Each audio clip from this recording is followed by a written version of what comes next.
Kisah ini adalah karya sastra tertua di dunia yang berasal dari abad ke-18 sebelum Masehi. Kisah ini menceritakan seorang raja manusia setengah dewa, yaitu Gilgamesh. Gilgamesh dianugerahi manusia setengah dewa karena dia lahir hasil perkawinan antara Lugalbanda Raja Uruk yang legendaris dan Ninsun Dewi Sapi yang bijaksana dan penyayang. Kisah ini berasal dari Mesopotamia yang ditulis dalam bentuk tablet tanah liat yang berisi tulisan paku. Kisah ini disebut Epos Gilgamesh. Bagaimana ceritanya? Simak videonya sampai selesai.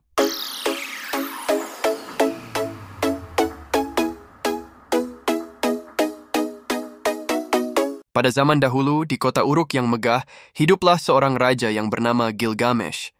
Dia adalah seorang manusia setengah dewa yang memiliki kekuatan, kecerdasan, dan ketampanan yang luar biasa. Namun dia juga sombong, angkuh, dan tidak adil terhadap rakyatnya. Dia sering memaksa rakyatnya untuk bekerja keras, memeras pajak, dan mengambil hak istri-istri mereka. Rakyat Uruk menderita dan berdoa kepada para dewa agar mengirimkan seorang pahlawan yang dapat menandingi Gilgamesh. Para dewa mendengar doa rakyat Uruk dan menciptakan Enkidu, seorang manusia liar yang tinggal di padang rumput bersama binatang-binatang. Enkidu memiliki tubuh yang kuat dan berbulu, serta tidak tahu apa-apa tentang peradaban. Suatu hari, seorang pemburu melihat Enkidu dan takut akan kekuatannya. Dia pergi ke Uruk dan memberitahu Gilgamesh tentang Enkidu. Gilgamesh tertarik dan mengirimkan seorang pelacur suci bernama Shamhat untuk menemui Enkidu dan membuatnya menjadi lebih beradab. Shamhat berhasil menarik Enkidu dengan pesonanya dan bercinta dengannya selama 6 hari 7 malam. Setelah itu, Enkidu merasa berubah. Dia tidak lagi bisa berkomunikasi dengan binatang-binatang, tetapi dia mulai bisa berbicara dan berpikir seperti manusia. Shamhat mengajari Enkidu tentang peradaban, agama, dan Raja Gilgamesh. Enkidu marah mendengar bahwa Gilgamesh adalah seorang raja yang zalim dan tidak adil. Dia memutuskan untuk pergi ke Uruk dan menghentikan kekejaman Gilgamesh. Enkidu dan Shamhat tiba di Uruk pada hari pernikahan salah satu rakyatnya. Gilgamesh datang untuk menuntut haknya sebagai raja untuk tidur dengan pengantin wanita sebelum suaminya. Enkidu menentang Gilgamesh dan mereka pun bertarung di depan istana.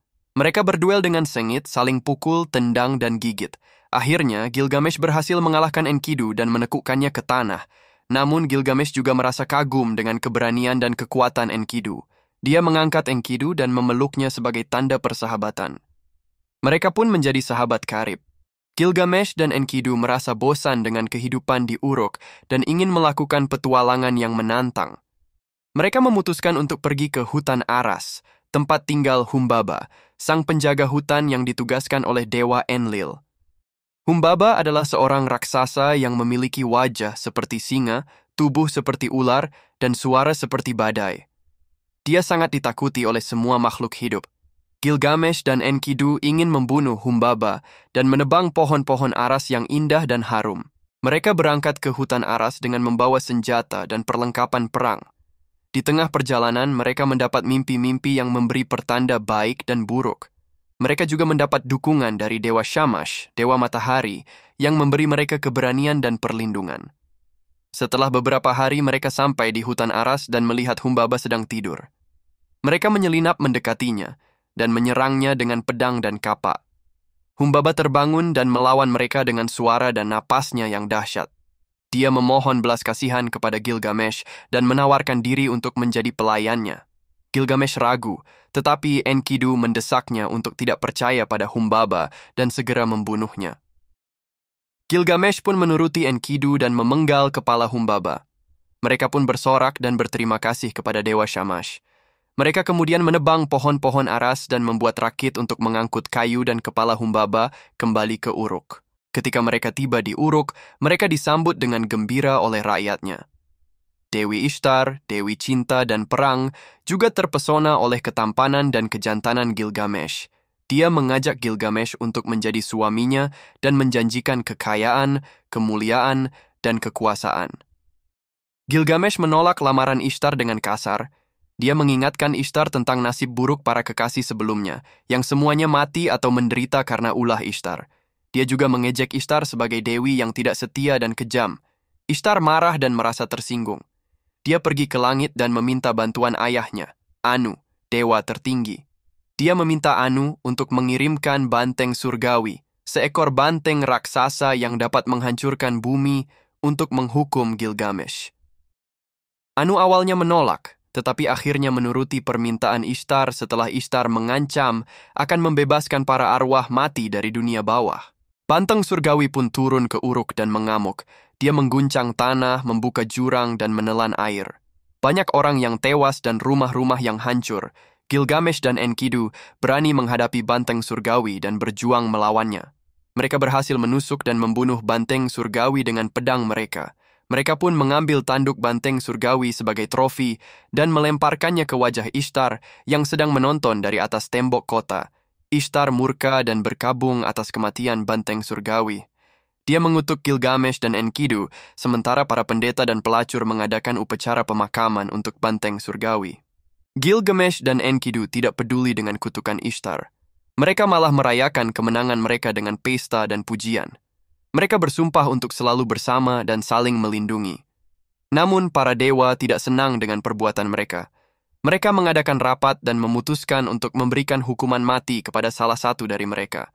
Mereka memilih Enkidu sebagai korban, karena dia adalah yang mendorong Gilgamesh untuk membunuh Humbaba dan banteng surgawi. Enkidu mulai bermimpi buruk tentang kematian dan dunia bawah. Dia bangun dengan tubuh yang lemah dan sakit. Dia menyadari bahwa dia telah ditakdirkan untuk mati oleh para dewa.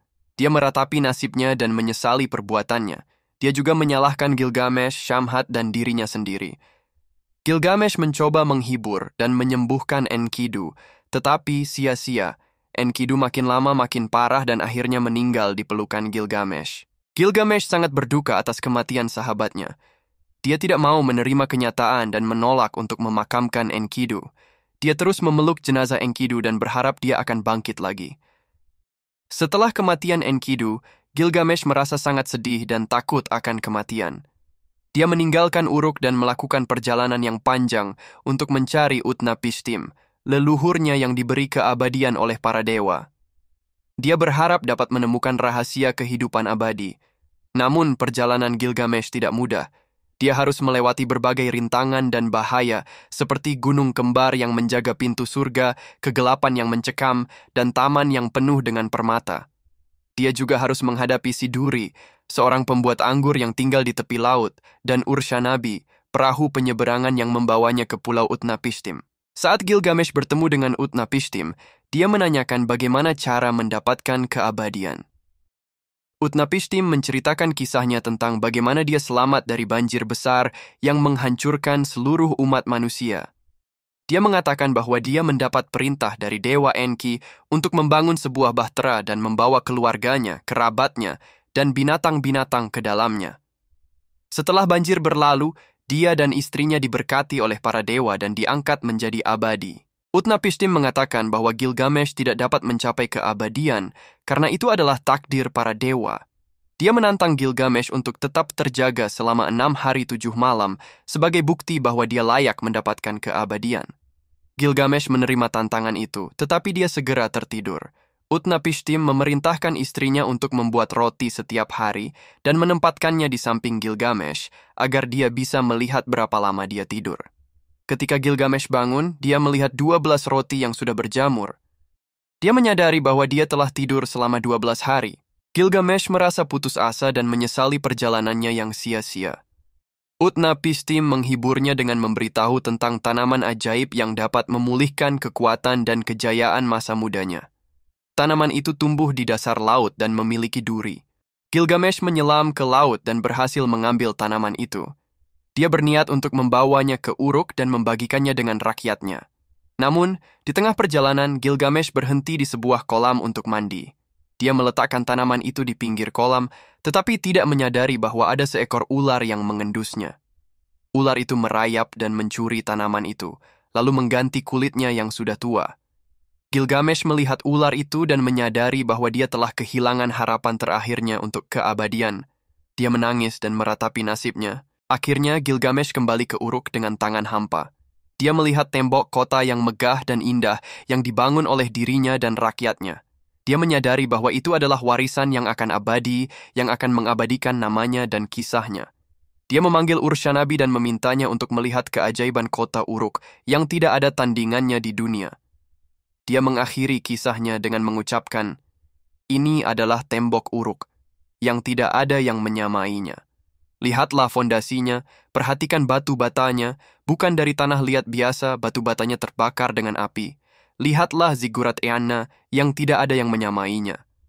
Eanna, tempat Ishtar tinggal, adalah tempat yang suci dan indah." Demikianlah kisah epos Gilgamesh, karya sastra tertua di dunia. Semoga bermanfaat, jangan lupa like, comment, dan subscribe. Sampai jumpa di video selanjutnya.